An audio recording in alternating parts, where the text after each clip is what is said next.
বাংলাদেশ থেকে খুচরা ব্যাংকিং সেবা গুটিয়ে নেওয়ার সিদ্ধান্ত হলেও ব্যবসা ও বিনিয়োগ বাড়াতে এখন প্রাতিষ্ঠানিক সেবাকে গুরুত্ব দেওয়া হচ্ছে, জানিয়েছেন বহুজাতিক ব্যাংক এইচএসবিসির প্রধান নির্বাহী কর্মকর্তা মাহবুবুর রহমান। দুপুরে রাজধানীর একটি হোটেলে টেকসই রপ্তানি প্রবৃদ্ধিতে ভূমিকা রাখা উদ্যোক্তা ও প্রতিষ্ঠানকে পুরস্কৃত করা উপলক্ষে এক সংবাদ সম্মেলনে তিনি এই তথ্য জানান।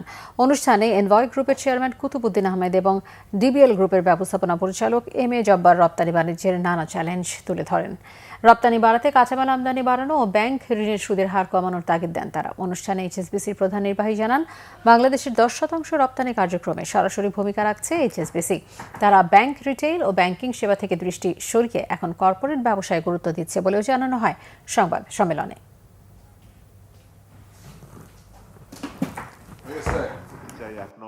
বাংলাদেশের কমার্শিয়াল ব্যাংকিং ব্যবসাটি এইচএসবিসির আন্তর্জাতিক নেটওয়ার্কের গুরুত্বপূর্ণ একটি মার্কেট হিসেবেই থাকছে।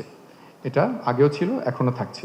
এইচএসবিসি গ্রুপ বাংলাদেশে কর্পোরেট এবং ইনস্টিটিউশনাল ব্যাংকিং তথা কর্পোরেট গ্রাহকদের সেবা প্রদানকে গুরুত্বপূর্ণ মনে করে এবং উক্ত ব্যবসায় ট্রেড এবং ইনভেস্টমেন্টের ক্ষেত্রে বিনিয়োগ অব্যাহত রাখবে। কর্পোরেট বলতে প্রাতিষ্ঠানিকভাবে, আমি ঠিক কর্পোরেট শব্দটা যদি ইউজ নাও করি, আমি বলবো প্রাতিষ্ঠানিকভাবেই আসলে আমাদের এক্সপোর্ট হয়ে থাকে, তো প্রতিষ্ঠানকে নিয়েই আমাদের কাজগুলি চলবে। কারণ বিজনেসের ব্যাপারটা এত বড় যে ওটাকে না রেখে আমরা যদি ন্যারো করি এবং ফোকাসটাকে যদি একটু বৃদ্ধি করি, তাহলে ব্যাপারটাকে আসলে আরও ওতপ্রোতভাবে রিকমেন্ডেশনগুলি আসতে পারে। এবং আমরা মনে করি যে এই মুহূর্তে বাংলাদেশের এক্সপোর্ট খাতকে আরও আসলে এগিয়ে নিয়ে যাওয়ার সম্ভাবনাও রয়েছে, যোগ্যতাও আমাদের আছে। একটা হচ্ছে যে